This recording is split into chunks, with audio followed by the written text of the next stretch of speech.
Hello all, and welcome to Screencast on sport in England and how it's transformed over the years into a more professional approach.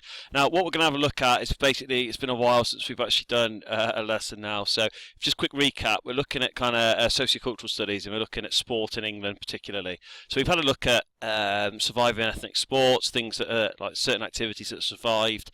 Then we went on to look at the English public schools and the role they played in the development of sport and games as we know them today.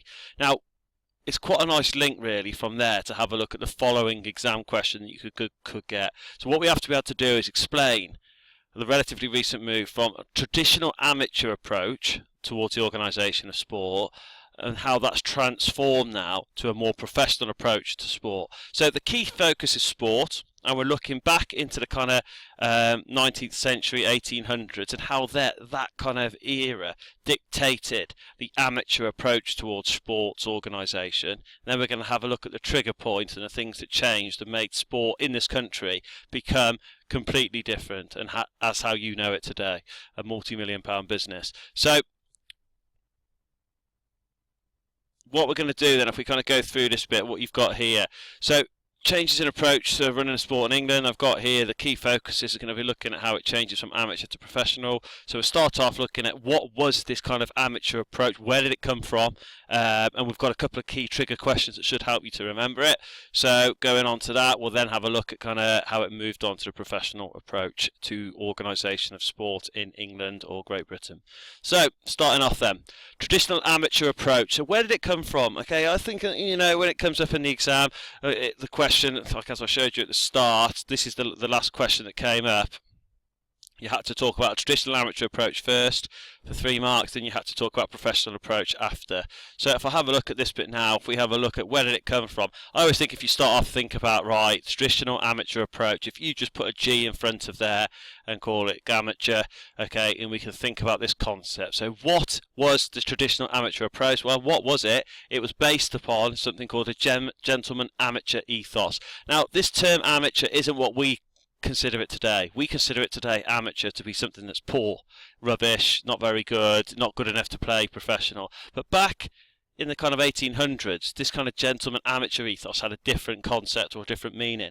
It was basically to do with the fact that if you were a gentleman, i.e. you were upper class, payment for taking part in sporting activities was frowned upon because it showed a lack of exclusivity. So you did not want to be associated with being paid to take part in sport because you didn't need to be. Because you did not need it, because you already had enough money anyway. It was more the lower class who would want to be paid and want to be professional. So the whole concept of this traditional amateur approach was based around the gentleman amateur ethos, where payment was frowned upon by the upper class. They wanted to play for. And then we go on to your next trigger question. Why was the traditional amateur approach as it was? Well, why did people take part in sport? In relation to a traditional amateur approach, they took part because of 4 intrinsic values such as enjoyment. Okay, so people took part for these reasons. Just the taking part was enough, and enjoyment was the key focus. Then, if I said to you, kind of where was sport in this traditional amateur approach? Okay, well, it was based around a specific place, which is the English public schools, and the values in which they instilled into the young boys that went to those schools. So the key things, we didn't really look at this, but we looked at all the things about the schools that allowed them to develop sport. But one of the key reasons why games and sports were held in such high prestige was due to the fact that they kind of developed these kind of character building and fair play values taking part in the sport. It wasn't about winning. Okay, it was about the kind of the concept of building character, leadership, and specifically fair play. Okay, which we'll look at a little bit more in A2. And finally, we're having a look at this: how was sport in relation to this traditional amateur approach? Well, how was it organised? Well, it was poorly organised. The national governing bodies in the kind of late 1800s were really poorly organised, and the reason why is they were often run by kind of enthusiasts or volunteers with no real kind of credentials or qualifications to do so.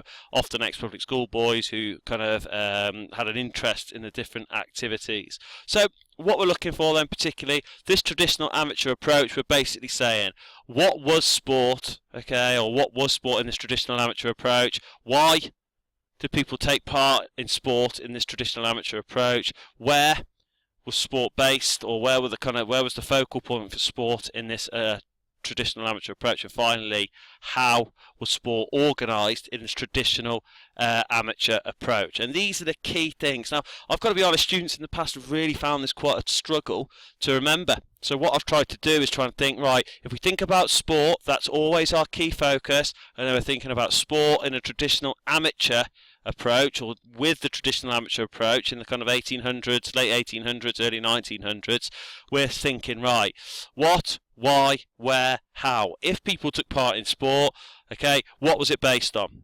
Why did they do it? Where was it based around?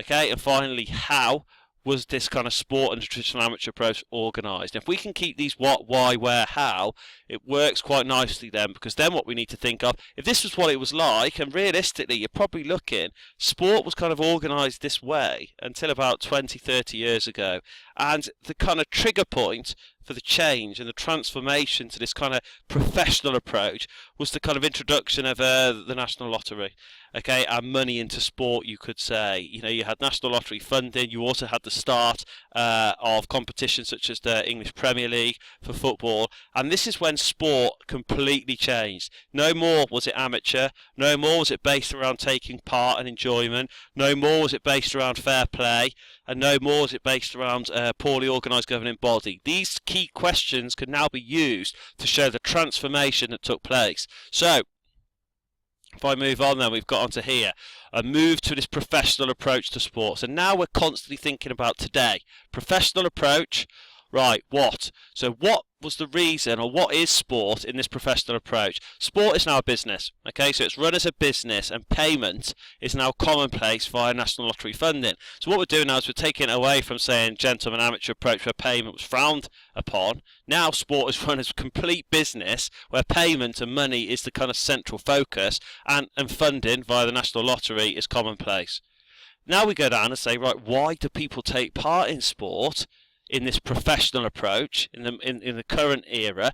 And that is because of a win ethic. You take part nowadays to win, and the focus when taking part in sport is on sporting excellence. These two key things have to be used together.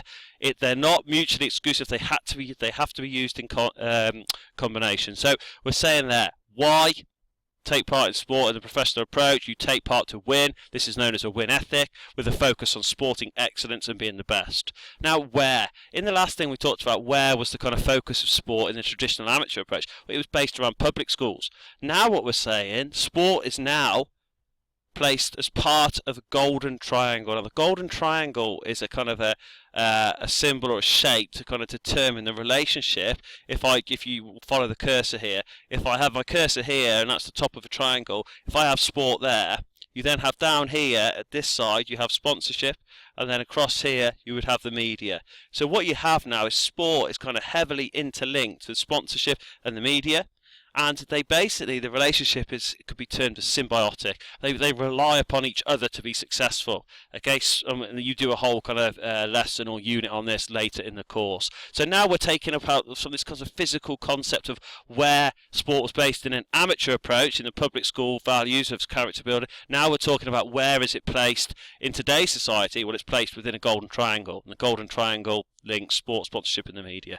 Now, the final thing is, how is sport organised nowadays? Well, the organisation had to change. If we are suddenly now based around this win ethic, we want Olympic gold medals, we want to do well in kind of World Cups in football, we want to do well in all different types of sports, rugby, hockey. If we need to do that, the improved organisation and administration of national governing bodies is absolutely essential. Now, the key focus nowadays of these national governing bodies is on mass participation, and the reason why is that these people feel, or the national governing bodies feel, if you can get more people at the bottom layer of the pyramid, e.g. foundation and participation, if you can get more people taking part, moving up from school into actually participating out of school, you have more chance of getting a better, or more people kind of progressing through the levels of the performance pyramid into kind of excellence. And that is the key focus. So there's an improved organisation, and there are lots of initiatives that focus on improving mass participation. So what we're looking for, I've tried my hardest to simplify this and say, right, sport is the key term. We're talking about sport as an amateur approach, and we have certain questions we have to keep asking ourselves. So if you look onto here, amateur approach, sport, what, why, where, how, and then there should be a direct link across to a professional approach to sport. So what now is sport linked to professional approach? Well, it's run as a business, payment as commonplace, as you go through. So can you make notes, please? I think the note quality of notes you make on this is vital for tomorrow's lesson, so please make sure these are complete. Thank you.